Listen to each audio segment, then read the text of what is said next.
हरे कृष्ण दोस्तों, मैं दीपेंद्र निरावनी मेरे यूट्यूब चैनल में आपका हार्दिक स्वागत करता हूं और आज का शेयरिंग सेशन है 2205। दोस्तों, हमारी बात चल रही है पेंटागन कॉन्सेप्ट पे। एक इन्वेस्टर को इन्वेस्टमेंट करते वक्त ये 5 चीज़ें ज़रूर देखनी चाहिए: returns, taxation, capital protection, guaranteed events में वो इन्वेस्टमेंट काम आ सकता है कि नहीं, और लास्ट में कंपनी बैकग्राउंड बहुत ज़रूरी है। दोस्तों, हमने रिटर्न्स के बारे में बात की थी। ये आज चौथा पार्ट है अपना पेंटागन कॉन्सेप्ट का। इसमें रिटर्न्स के पहलू के ऊपर हमने बात की थी। थोड़ा सा रिकैप कर लेता हूँ। Guaranteed and non guaranteed returns रहते हैं। गारंटेड रिटर्न्स बोले तो रिटर्न्स उस इंस्टीट्यूट को जो गारंटी देती है उसको देना ही है। नॉन गारंटेड बोले तो it's depends upon the market risk. उसके बाद में हमने जीवन अक्षय, जो LIC का जीवन अक्षय प्लान है, उसका रेट ऑफ रिटर्न 1990 से लेके अब तक कितना घट गया वो हमने देखा। 12.68% था 1990 में, वो घटते अभी 2020 में वो 5.39% हो चुका था, मगर अभी बिकॉज ऑफ वॉर कंडीशन वो अभी 6.5 के हिसाब से चल रहा है। मगर 2030 तक उसका 3% और 2040 तक उसका 1% होने की पूरी चांसेस है। बिकॉज जैसे जैसे कंट्री ग्रो करती है रेट ऑफ इंटरेस्ट घटाना ही पड़ता है, तभी वो ग्रो कर सकती है। हमने कल ये भी देखा था कि जो बोलता है कि मैं SIP करके SWP में से मैं पैसा निकालते रहूँगा, तो उसके लिए मैंने एक वार्निंग दिया था कि अपना कंडीशन भी जापान के जैसा होएगा इंडिया में। जापान में 30 साल तक जो सेंसेक्स जो टॉप पे पहुंचा था, वो 30 साल तक वो टॉप रीच नहीं कर पाया। 1989 में जापान का इंडेक्स ने टॉप किया था, 39,000 का इंडेक्स दिखाया था, मगर वो 29 सालों तक 30 सालों तक वो इंडेक्स वापस नहीं आ पाया। तो ये क्या बोलता है कि उतना रिटर्न, बल्कि रिटर्न मिला ही नहीं कुछ भी, बल्कि नेगेटिव में रिटर्न गया। तो वैसा अपना शेयर मार्केट में भी हो सकता है आने वाले 15-20 सालों में। जब इंडिया भी डेवलप हो जाएगा तो उसके बाद सेंसेक्स स्टेबल भी हो सकता है, और शेयर मार्केट, स्टॉक मार्केट में, इक्विटी मार्केट में, म्यूचुअल फंड्स में रिटर्न कम मिलेगा, या तो बिल्कुल नहीं भी मिलेगा, या तो माइनस में भी जा सकता है। ये वेरी मच पॉसिबल है। अच्छा, उसके बाद हमने NPS के बारे में भी देखा था। काफ़ी लोग NPS में क्यों करते हैं? क्योंकि 50,000 का एडिशनल टैक्स बेनिफिट मिलता है। मगर यहाँ पे जो अपने को कॉर्पस मिलने वाला है वो अपन पेंशन प्लान में डालने का है। उस टाइम पे जो पेंशन प्लान में रेट ऑफ इंटरेस्ट रहेगा उसी हिसाब से हमें इन्वेस्ट करना पड़ेगा। तो उस टाइम पे रेट ऑफ इंटरेस्ट 2%, 3% होएगा आज से 15-20 साल के बाद, तो उसमें अपने को लॉस होएगा।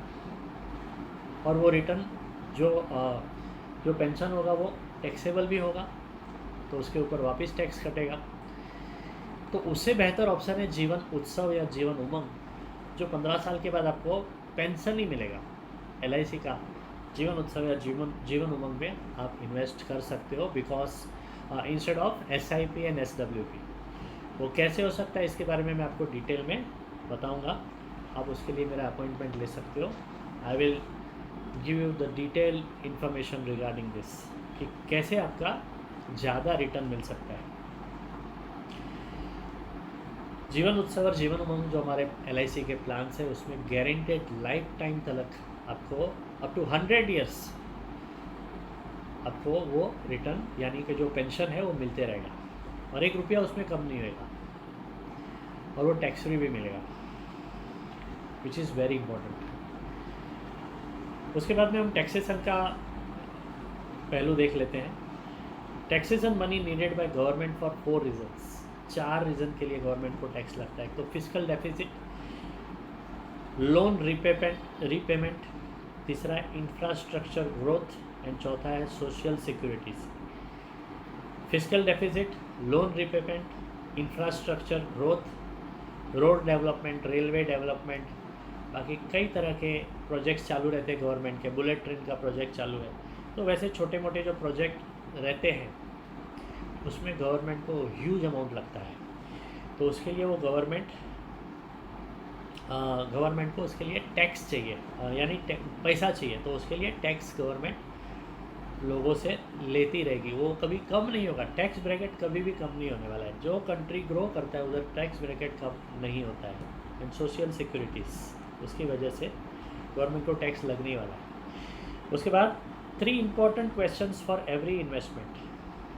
कोई भी इन्वेस्टमेंट करते हो उसमें 3 आपको क्वेश्चन पूछने हैं। पहला, वेदर रिटर्न्स आर टैक्सेबल और टैक्स फ्री, बहुत इंपॉर्टेंट है। ये रिटर्न्स टैक्सेबल है या टैक्स फ्री है, LIC को छोड़ के और PPF को छोड़ के। और एक सुकन्या समृद्धि जो प्लान आया है बच्चों बेटियों के लिए, उसको छोड़ के बाकी सभी इन्वेस्टमेंट आज की डेट में टैक्सेबल है। LIC भी अप टू 5 लाख का प्रीमियम तक टैक्सेबल है।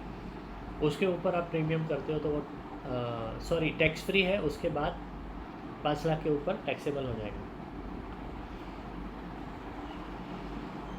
दूसरा क्वेश्चन ये पूछना है, if taxable whether tax rates will increase in coming years.